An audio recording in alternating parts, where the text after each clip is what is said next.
Une veine à l'Esprit Saint, 3e jour, 12 mai 2024.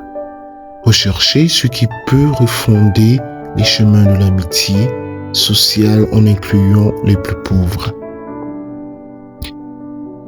Une église synodale signifie une église sacrement de la parole du Seigneur, venue dans le monde pour que les hommes aient la vie et qu'il ait en abondance. Le bon pasteur doit se mouvoir ainsi, devant pour guider, au milieu pour encourager et ne pas oublier l'odeur du troupeau derrière, car le peuple a aussi du flair pour trouver de nouveaux chemins ou pour trouver la route perdue. Lisons cet extrait de l'Évangile selon saint Luc au chapitre 4, versets 18 à 21. Jésus se rendit à Nazareth où il avait été élevé et selon sa coutume, il entra dans la synagogue le jour du sabbat. Il se leva pour faire la lecture et on lui remit le livre du prophète Isaïe. L'ayant déroulé, il trouva l'endroit où il était écrit « L'Esprit du Seigneur est sur moi, parce qu'il m'a oint pour annoncer une bonne nouvelle aux pauvres. Il m'a envoyé pour guérir ceux qui ont le cœur brisé, pour proclamer aux captifs la délivrance et aux aveugles le recouvrement de la vue, pour envoyer les libres, les opprimés, pour publier une année de grâce du Seigneur. » Ensuite, il roula le livre, le remit aux serviteurs et s'assit. Tous ceux qui se trouvaient dans la synagogue avaient les regards fixés sur lui. Alors, il commença à leur dire « Aujourd'hui, cette parole de l'Écriture que vous venez d'entendre est accomplie. » Parole du Seigneur. Nous rendons grâce à Dieu. Chers amis, pour progresser dans son discernement, l'Église a absolument besoin de se mettre à l'écoute de tous, en commençant par les plus pauvres. Cela exige de sa part un chemin de conversion qui est aussi un chemin de louange. Je te loue, Père Seigneur du ciel et de la terre. Ce que tu as caché aux sages et aux savants, tu l'as révélé aux tout-petits. Il s'agit de se mettre à l'écoute de celles et ceux qui n'ont pas droit à la parole dans la société ou qui se sentent exclus, même de la part de l'Église. À l'écoute des personnes victimes du racisme sous toutes ses formes, notamment en certaines régions, les peuples indigènes dont les cultures ont été bafouées. Et surtout, l'Église de notre temps se doit d'écouter dans un esprit de conversion les personnes qui ont été victimes d'abus commis par les membres du corps ecclésial et de s'engager concrètement et structurellement pour que cela ne se reproduise pas. L'Église a aussi besoin d'écouter les laïcs, femmes et hommes, tous appelés à la sainteté en raison de leur vocation baptismale. Le témoignage des catéchistes, qui, dans bien des situations, sont les premiers annonciateurs de l'Église. La simplicité et la vivacité des enfants, l'enthousiasme des jeunes, leurs questions et leurs appels, les rêves des anciens, leur sagesse et leur mémoire. L'Église a besoin de se mettre à l'écoute des familles, de leurs préoccupations éducatives, du témoignage chrétien qu'elles offrent dans le monde d'aujourd'hui.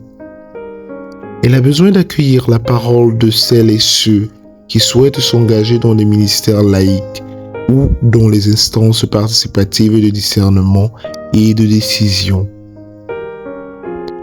L'Église a particulièrement besoin, pour progresser dans son discernement synodal, de recueillir davantage la parole et l'expérience des ministres ordonnés, les prêtres, premiers collaborateurs des évêques, dont le ministère sacramentel est indispensable à la vie du corps tout entier. Les diacres, qui signifie par leur ministère la sollicitude de toute l'Église au service des plus fragiles. Elle a aussi besoin de se laisser bousculer par la voix prophétique de la vie consacrée, sentinelle vigilante des appels de l'Esprit. Elle se doit également d'être attentive à celles et ceux qui ne partagent pas sa foi, mais cherchent la vérité en ce qui l'Esprit est présent en agissant. Lui qui offre à tous, d'une façon que Dieu connaît, la possibilité d'être associé au mystère pascal.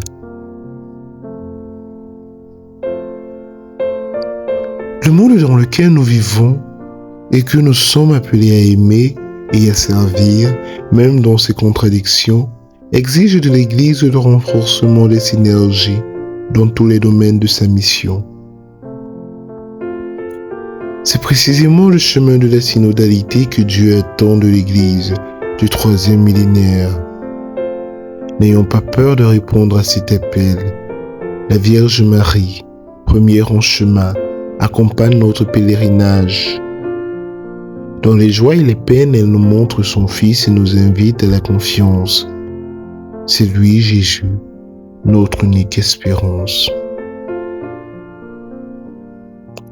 Nous considérons comme partie constitutive de notre mission d'évangélisation la libération intégrale de l'homme, l'action pour la justice et pour la paix et la participation au développement.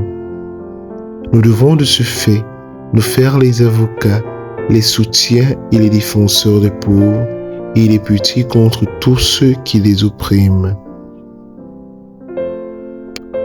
Dans l'Église d'aujourd'hui, l'empêchement pour une catégorie de personnes divorcées remariées, homosexuelles victimes de guerre, survivant aux abus dans l'Église, personnes laissées au bord de nos communautés ecclésiales, d'accéder à la table eucharistique est source de nombreux débats. Mais au-delà des sacrements administrés, nous sommes habités par un réel désir de les rencontrer tous. C'est par une attitude synodale que nous pouvons continuer à être solidaires avec eux.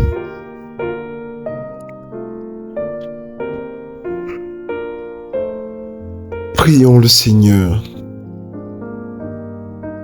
Viens Esprit Saint, remplis les cœurs de tes fidèles et fais-les brûler du feu de ton amour. Viens Esprit Saint, remplis les cœurs de tes fidèles et fais-les brûler du feu de ton amour. Viens Esprit Saint, remplis les cœurs de tes fidèles et fais-les brûler du feu de ton amour. Viens Esprit Saint, remplis les cœurs de tes fidèles et fais-les brûler du feu de ton amour. Viens Esprit Saint, remplis les cœurs de tes fidèles et fais-les brûler du feu de ton amour. Viens Esprit Saint, remplis les cœurs de tes fidèles et fais-les brûler du feu de ton amour. Viens Esprit Saint, remplis les cœurs de tes fidèles et fais-les brûler du feu de ton amour. Viens Esprit Saint, remplis les cœurs de tes fidèles et fais-les brûler du feu de ton amour. Viens Esprit Saint, remplis les cœurs de tes fidèles et fais-les brûler du feu de ton amour. Viens Esprit Saint, remplis les cœurs de tes fidèles et fais-les brûler du feu de ton amour. Viens Esprit Saint, remplis les cœurs de tes fidèles et fais-les brûler du feu de ton amour. Viens Esprit Saint, remplis les cœurs de tes fidèles et fais-les brûler du feu de ton amour.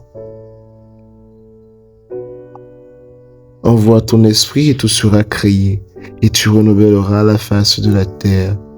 Dieu qui a illuminé le cœur de tes fidèles par la lumière de l'Esprit Saint, donne-nous par ce même esprit de goûter à ce qui est bien et de jouir sans cesse de tes divines consolations. Par Jésus, le Christ notre Seigneur. Amen. Nous te prions, Seigneur, pour nous apprendre à accueillir, écouter et oser aller à la rencontre des personnes en difficulté. Nous te prions, Seigneur, pour que nous nous laissions évangéliser et enseigner à partir de nos rencontres avec les plus pauvres. Nous te prions, Seigneur, pour une véritable solidarité et un partage entre les pays riches et les pays en grande pauvreté. Nous te prions, Seigneur, pour qu'en Église et au cœur de la société, tu nous donnes la force de lutter contre la misère et de construire une fraternité et une justice qui n'exclut personne. Nous te prions, Seigneur, pour que toutes les associations caritatives soient porteuses d'espérance dans une charité inventive. Nous te prions, Seigneur, pour que nous soyons au cœur d'un monde porteur d'espérance et de joie. Nous te prions, Seigneur, pour une Église proche et solidaire des personnes blessées, rejetées en détresse. Nous te prions, Seigneur, apprends-nous à recevoir ta bonne nouvelle, ta présence des plus pauvres, car tu nous as cachés aux sages et aux savants. Tu l'as révélé aux plus petits. Nous te prions, Seigneur, élargis nos solidarités entre pays, afin que toutes les personnes sur notre planète vivent l'équité et le partage des ressources de notre maison commune. Amen. Au nom du Père, et du Fils, et du Saint-Esprit. Amen.